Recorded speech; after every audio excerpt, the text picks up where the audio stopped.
Hi everyone, it's Gwinyana back with another video. This is episode 3. If you haven't subscribed, be sure to do that if you'd like to. And then also, if you want to leave a comment, be sure to do that as well if you'd like to share some of your experience. And then just even like some tips that you may have for anybody else going through the same thing that we're going through. Um, so I did have planned to get on here and start a series about talking about like the different family members that enable when you're in an abusive relationship. However, along this way, I've learned when healing, a lot of that comes with forgiveness. And so, and instead of like me getting stirred up, because there are times I'm telling y'all, I'm just being real, that I'll wake up and I'll be so angry and so upset just thinking about the different people, like it's some type of where there's that one picture of the one person in the middle and then it branches out to like all these other people, where I will think about all those other people around and I will get so upset, so angry, and just like wish the worst. And I'm just like, no, that is not part of healing. Well, actually it is. Feeling like that is part of healing, but allowing that to sit there and allowing that to just fester inside of you is not.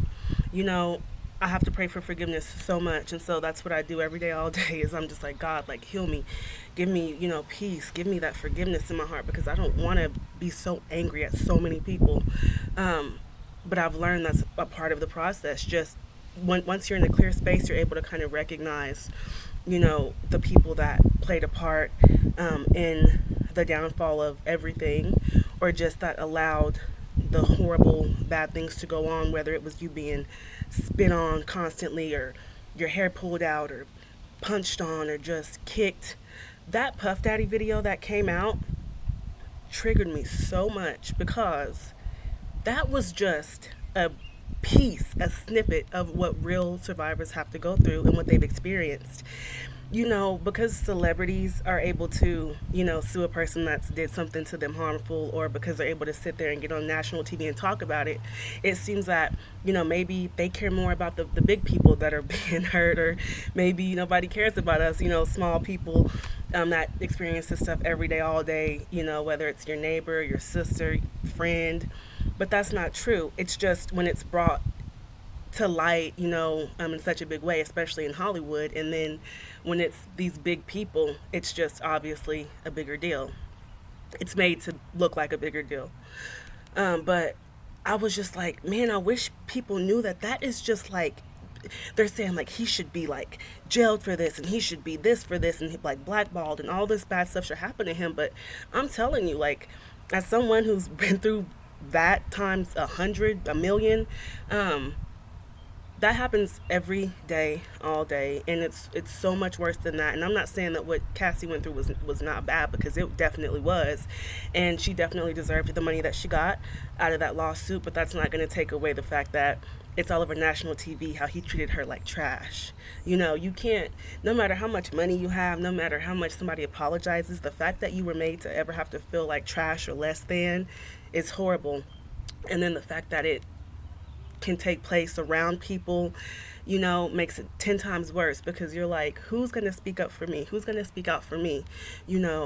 Especially if you can't like afford an attorney, or if you can't afford another place to go. Maybe you don't work, or you're just dealing with like your own issues and own demons. There's still no excuse to be treated like trash. And I think that's what people fail to forget, that these people that enable the abusers, they may say, oh, well, she was talking stuff, so she deserved it. I've literally sat there, and this abuser's mother was like, oh, he didn't get some tax money. And so she literally sat there, 40 something years old, and told me that I was saying that it didn't get taken for child support, because basically I didn't want him to beat me up. Like, you're just trying to save yourself. They took it because child support. Like, just regardless of your education level or your lack of knowledge, of real world knowledge, or being able to be out here and be a person that's an upstanding citizen that, does make a difference in the world, I don't care. There's no excuse for you to sit there and talk like that to a woman, a man, anybody that's being abused, like, period. When I look back and think back on things, to sit there and say, you know, there were times that she would sit there and say, you did this to this person, or you did this to this person. And I'm thinking, like, first of all, it's a lie.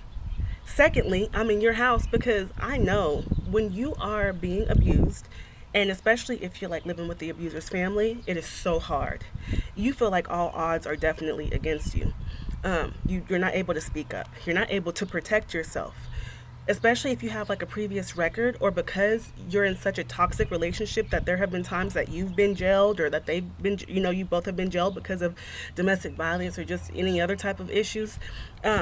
It's hard to feel like you can defend yourself. Like if you're not able to own a firearm, if you're not able to, the law, your hands are so tied. When you're in a relationship like that, and you have a record, it's just so hard to defend yourself. The laws really need to change.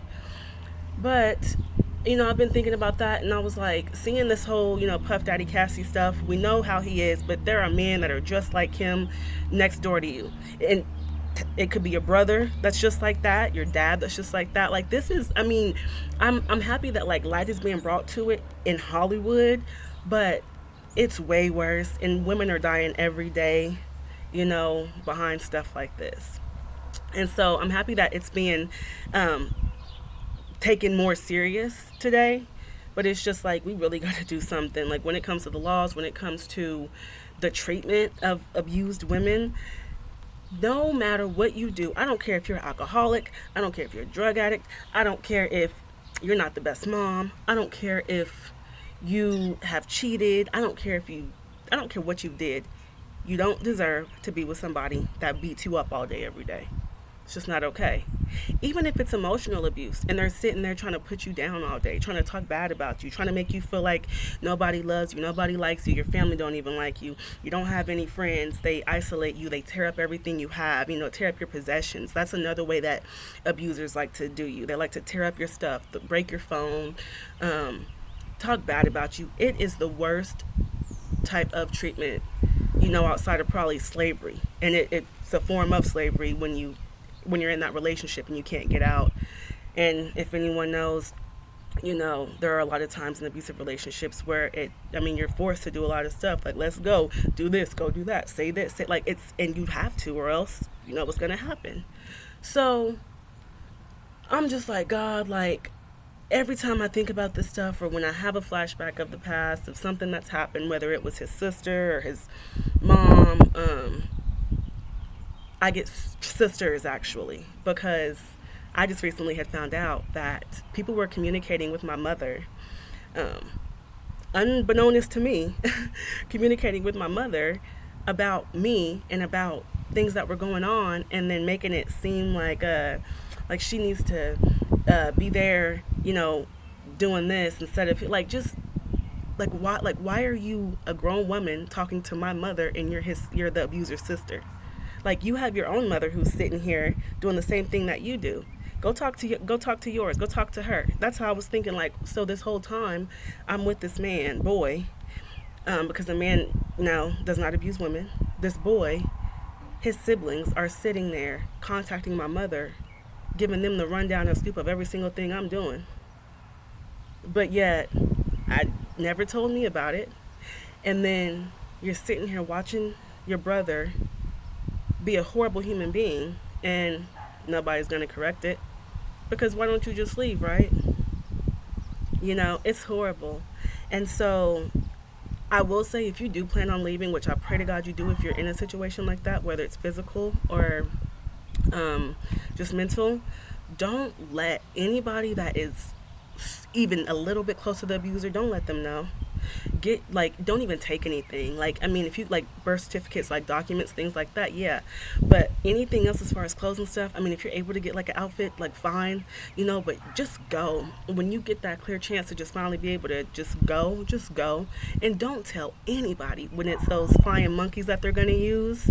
So the siblings and the friends and the mom and dad and all those people, the outside sources, don't let any of them know, because I'm telling you, they will turn their backs on you. Or even if they don't, it's best that you do that, because it could be saving your life potentially. It's going to slip out, it's going to come out, and they will tell the abuser that you plan on leaving them. I'm telling you. So don't do that. Just a word of advice, don't. But so yeah, so I'm like, God, like I have all these feelings and all these emotions and like all these people that have did all this stuff, like going behind my back, talking to my mother, which they shouldn't even have been talking to my mother because y'all are not friends. And then, sitting there and I'm thinking like the siblings and like just all this stuff, like it's mind boggling. I'm like, God, I have to forgive. If we try to sit there and figure out and try to break down and try to say, okay, well, this has to be the reason for this or this has to be the reason for that, trying to make excuses and things like that, the human mind is not going to be able to find a way to accept the fact that, hey, well, maybe this was okay, because just it wasn't. It's not okay. So forgiveness. Oops, sorry, you guys. Forgiveness is key. So I've definitely been praying day and night, just like, God, like I have to have the spirit of forgiveness. Even when people start to make comments about the whole situation, I'm like, forgiveness, I gotta forgive, because if I don't forgive, I will be angry and I will be praying for the downfall of all of these people and things, and I will be happy to hear the bad news that I know is gonna come and is gonna happen for them. I'm like, I don't want to be like that. Like, I don't want to celebrate the failures that people are probably going to face. So I'm like, God, like, I need that forgiveness and I need that peace, and not for anybody but myself, because I know I'm worthy and I know I didn't deserve that. And so I'm not able to accept the fact that even though I've fought my own demons and I still continue to fight my own demons, that it is not okay and that I do not deserve that. And you guys don't deserve that. If you're going through that, you don't deserve that. Because God loves you and life is so beautiful on the other side. Being able just to even breathe in peace, walk in peace, sleep in peace, wake up in peace, it's a blessing. And being able to just speak your truth and not have to be worried, because you now have support and you now have defense. Once you leave the abuser and their enablers and their family, you're able to find a new community and you're able to have that protection. You have that protection now, so you don't have to worry about saying the wrong thing or doing the wrong thing, because any threats can be handled. And I mean, hopefully, they're not able to touch you, because hopefully you'd be away from them and in a place to where you'd be able to take certain steps to protect yourself, whether that be calling the police or getting someone, to protect you, just whatever. So yeah, just forgiveness is key.